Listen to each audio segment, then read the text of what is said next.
नमस्कार। 12 जून जगह अहमदाबाद समय 1:38 अचानक एक बड़ा धमाका होता है और आग का गोला उठता है। इस आग के गोले में 245 यात्रियों से भरा एयर इंडिया का एक प्लेन जो पूरी तरह तबाह हो जाता है। ये घटना एक ऐसी त्रासदी बनी जिसने पूरे देश और पूरी दुनिया को स्तब्ध कर दिया। 244 जिंदगियां जो पल भर में खत्म हो गई। अहमदाबाद से लंदन को निकला ये विमान अचानक तकनीकी खराबी के कारण क्रैश हो जाता है और अहमदाबाद हॉर्स कैंप के पास एक रेसिडेंशियल बिल्डिंग से जा टकराता है। हादसा इतना खतरनाक था कि न केवल विमान बल्कि बिल्डिंग में मौजूद कई लोगों की भी जान चली गई। हादसे के बाद की तस्वीरें रोंगटे खड़े कर देने वाली हैं। प्लेन के टेक ऑफ होते ही 8 मिनट में ये पूरा प्लेन तबाह हो गया, बची तो केवल चीख पुकार। सैटेलाइट इमेज के आधार पर 1:38 पर प्लेन रनवे के आखिरी हिस्से में था। प्लेन टेक ऑफ कर चुका था। प्लेन ने टेक ऑफ किया और समुद्र तल से 625 फीट ऊपर प्लेन ने अपना सिग्नल खो दिया। एयरपोर्ट समुद्र तल से करीब 200 फीट ऊपर है, यानी प्लेन एयरपोर्ट से करीब 400 फीट ऊपर तक उड़ा। करीब 8 मिनट तक प्लेन का सिग्नल रहा और 1:40 पर प्लेन क्रैश हो गया। विमान के क्रैश होने पर डीजीसीए ने बयान जारी किया और कहा, 12 जून को B787 विमान VTANB अहमदाबाद से गैटविक के लिए उड़ान A1171 का संचालन करते वक्त दुर्घटनाग्रस्त हो गया।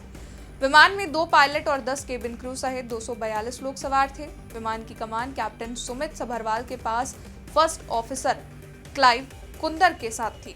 कैप्टन सुभीत सभरवाल 8200 घंटों के अनुभव वाले LTC हैं।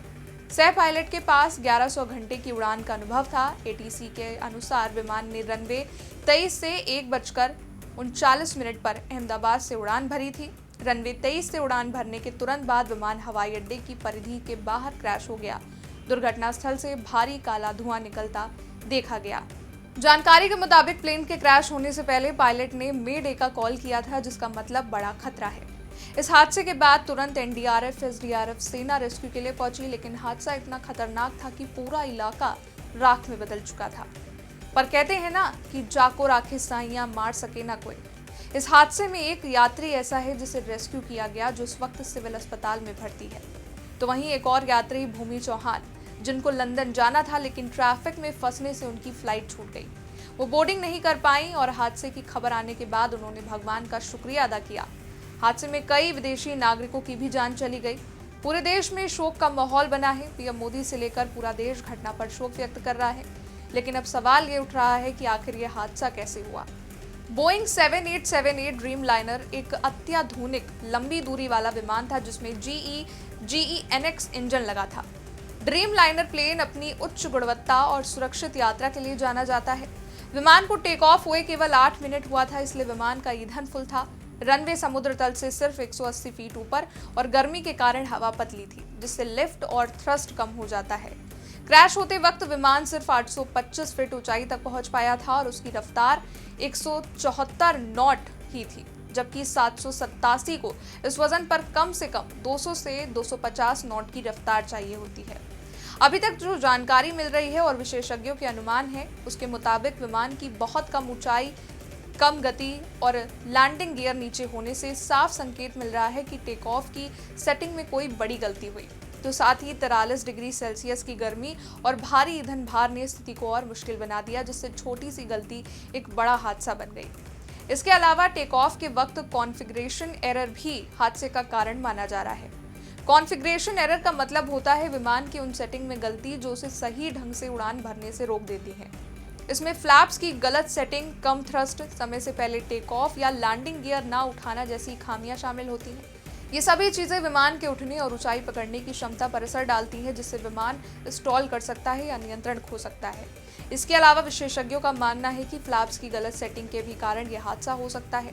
फ्लैप्स विमान के पंखों का हिस्सा होता है, जो टेक ऑफ के दौरान उसे हवा में उठने की ताकत देता है। अगर फ्लैप्स कम लगाए जाएं तो विमान को पर्याप्त लिफ्ट नहीं मिलती। वहीं ज्यादा फ्लैप से विमान की गति कम हो सकती है। विमान की बात करें तो विमान एक बोइंग 7878 ड्रीम लाइनर था, जो कि दुनिया के सबसे आधुनिक और लंबी दूरी के विमानों में से एक है। इसमें GEnx इंजन लगा था, जो बहुत भरोसेमंद माना जाता है। हालांकि हादसा कैसे और क्यों हुआ, इसको लेकर जांच अभी तक जारी है। अंतर्राष्ट्रीय नागरिक उड्डयन संगठन द्वारा निर्धारित अंतर्राष्ट्रीय प्रोटोकॉल के मुताबिक विमान दुर्घटना जांच ब्यूरो इस औपचारिक जांच को कर रही है। इसके अलावा सरकार मामले की विस्तृत जांच के लिए विभिन्न विषयों के विशेषज्ञों वाली एक उच्च स्तरीय समिति का गठन कर रही है।